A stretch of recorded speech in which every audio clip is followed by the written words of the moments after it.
연산이다라는 단어는 덧셈, 뺄셈과 같은 걸 말하는데 뭔가 계산한다는 이야기죠. 집합에서 계산한다는 말이 뭘까요? 자, 합집합이다라는 게 있습니다. A에는요, 1, 2, 3이다라는 집합, B에는 3, 4, 5라는 집합인데, A에 포함된다, 이거나 또는 B에 포함된다, 이거나. 자, 그래서 전체를 다 아우른다라는 이야기인데요. 우리가, 자, 새롭게 만들어진 집합입니다. 그것은 A에 포함된다, 이거나, 또는 B에 포함된다, 이거나, 둘 중에서 하나에게만 포함되더라도, 얘네 합집합에 포함된다라는 뜻입니다. 교집합은요, 자, A에게도 포함돼야 되고, B에게도 포함돼야 된다라는 이 3과 같은 숫자를 말하는 건데요. 자, 이 집합은, A와 B의 교집합은 바로 이 부분만을 말하는 거다라는 뜻입니다. 자, 이를 응용해서 생각해 볼 때, 자, A와 B를 교집합했는데요. 아무것도 없다라고 할 수도 있겠죠? 그럴 때는 특별하게 A와 B 사이에는 서로소 관계가 있다. 이렇게 이야기를 하네요.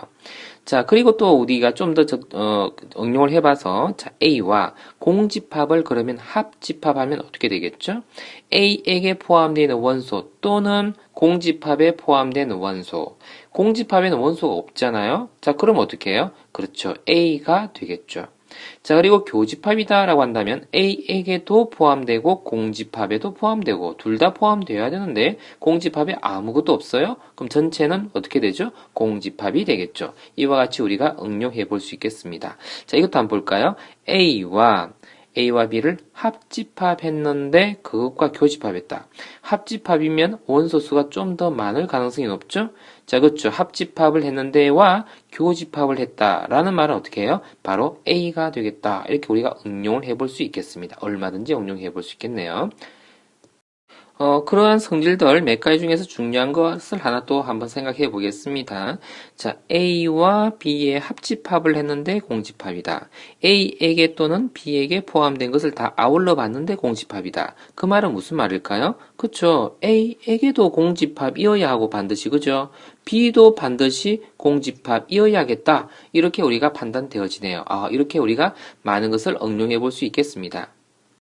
자, 세 개의 집합을 교집합했는데, 자, 공집합이 있을 수 있겠습니까? 자, 어떤 경우가 있을 수 있죠? 여러 가지 경우가 있을 수 있겠죠? 자, A의 집합이, 자, B의 집합이 전부 다 이렇게 공통된 게 하나도 없어도 되겠지만 어떻게 될 수도 있겠죠?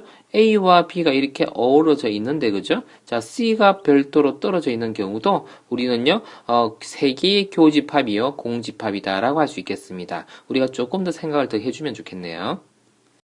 그리고 또 다른, 자, 우리가 연산을 생각해보죠. 차집합. 학생들이 이거 자꾸 빼기라고 읽는데요. 빼기가 아닙니다. A 차집합 B라고 읽습니다. 뭔 뜻이냐? A에게는 존재하는데 B에게는 존재하지 않는다라는 뜻입니다. 풀어 설명하면 A에게 포함되고 그리고 B에는 포함 안 되고 라는 뜻입니다. 그래서 벤 다이어그램으로 보자면 자, A 중에서 B에게는 포함되지 않는 것만 뽑아낸 거 1과 2, 이와 같은 것을 우리는 말하는데 한글로 이것을 번역을 좀 더 잘해보면 A에게만 포함된 원소의 집합이다. 어떤가요? A에게만 포함된 원소의 집합이다. 이렇게 봐주면 더 좋겠네요. 자, 여집합이다라는 연산도 있네요. 이건 뭔가 하면요. 전체 집합이다라는 게 있습니다. 그쵸? 어떤 집합을, 자, 그것의 부분 집합으로 우리가 판단하고자 할 때에 그 이전에 이미 있던 집합, 그것을 우리는 전체 집합이라 하는데 그 전체 집합에 포함된 어떤 부분 집합 A가 있다라 할 때에 A의 여집합, A 바깥의 집합이란 뜻입니다. 그래서 전체 집합에서 마치 A를 차집합했다라고 볼 수 있는데 마치 차집합의 계산 결과와 동일하게 전체 집합에는 포함되지만 A에는 포함되지 않는 거, 이것을 우리는 여집합이다라고 합니다. 자, 그러면 조금 생각을 한번 해볼까요? A와 A 여집합과 합집합을 한다 생각하면 어떻게 되겠나요? A와 A가 아닌 것들의 집합과 합집합을 했어요. 그럼 어떻게 되겠죠? 그렇죠. 전체 집합이 되겠죠. 또 한 번 더. A와 A 여집합. A가 아닌 원소들로만 구성되어 있어요. 교집합은 뭐겠죠? 그렇죠. 공집합이겠죠. 자, 이렇게 우리가 여집합을 좀 더 응용해 봅시다. 여집합이 좀 익숙해져야 되네요. 공집합의 여집합이면 뭐겠어요? 그렇죠. 아무것도 없는 것의 여집합이니까 전체 집합이다 라고 할 수 있겠나요? 자, 마찬가지. 자, 그러면 여집합의 여집합은요? 그쵸. 그 자신이다. 이렇게 우리가 여러 가지로 응용해 볼 수 있겠네요. 이제 조금 중요한 대목에 왔습니다. 자, 이러한 연산 A에게만 있다라는 것을 표현을 이렇게 해줄 수 있는데, 자, 그것을 여기서 한번 설명을 다시 한번 해보겠습니다. A 차집합 B다라는 말의 뜻을요, 어떻게 할 수 있나요? A에게는 존재하고 그리고니까, 그리고이니까 우리가 교집합이에요, 합집합이에요? 교집합이죠? 그리고 B에는 존재하지 않고 이렇게 쓸 수 있다고요. 자, 무슨 이야기인지 이해됩니다. 자, 그런데 이 내용이요, 상당히 많이 쓰이기 때문에, 자, 상당히 많이 쓰인다 해놓고는요, 이렇게 초록색으로 하면 안 되죠. 상당히 많이 사용되기 때문에 반드시 알고 있어야 되겠네요. 자, 아래 내용에서 좀 더 응용을 한번 해볼까요? 자, 이렇게 되는 경우요, 합집합의 여집합이다. 자, 그쵸. 이런 건 우리가 이제 조금 생각해 볼 수 있겠습니다.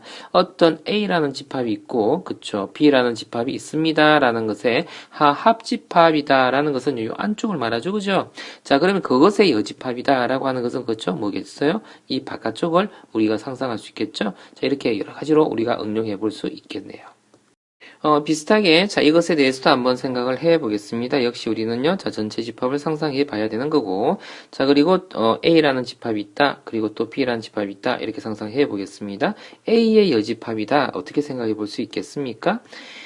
A 바깥쪽에 있는 것을 모두 다 우리가, 이렇게 선택해 주면 되는 거겠죠. 자, 이렇게 선택을 한번 해봤습니다. 자, A의 여집합요. 자, B의 여집합 한번 생각해 볼까요? 자, B가 있는 것의 여집합. 오, 이거 어떻게 표현하죠? 좀 더 복잡해지나요? 자, 이렇게 B의 여집합을 한번 찾아봤습니다. 자, 그럼 지금 B급으로 내가 표현을 해놨는데, 자, B의 여집합을 표현해봤어요. 자, 가만히 한번 살펴봅시다. B변에서 있잖아요. 그쵸. 이 체크무늬 구조로 된 거 있죠. 자, 이 부분이 뭐죠?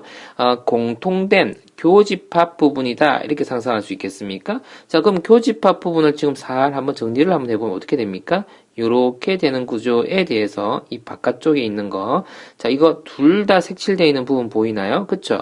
그걸 조금 더 매매 한번 빨간색으로 한번 칠해 볼게요. 빨간색으로 칠하는 거 보이나요? 자, 그쵸? 둘 다 포개어진 부분입니다. 그쵸? 멋지게 잘 칠했네요. 그런데 보니까 얘네하고요, 얘네하고가 똑같습니다. 다시 말해서 얘네 결과와 얘네 결과는 똑같다고 하네요. 자, 이러한 어떤 연산 규칙들이 있나 봅니다. 그건 다음 단원에서 다루기로 하고 우리 각각에 대한 계산 방법을 벤 다이어그램으로 그리는 연습을 한번 해봤네요. 자, 한 번 더 되짚어보면, 그쵸? 자, 합집합이라는 것은요, 그쵸? 또는으로 연결됐기 때문에 전체를 아우르는 집합이다. 교집합은 그리고 관계이기 때문에요. 자, 이 공통된 부분만 이야기하는 것이다. 차집합이라는 것은 A에게만 포함된 원수들의 집합이다. 그래서 이 부분, 뭔가 비워먹었네요. 그렇게 되는 거고, 여집합이다는 것은 전체에서요, A를 제외한 부분만의 집합이다. 라고 정리가 되어집니다.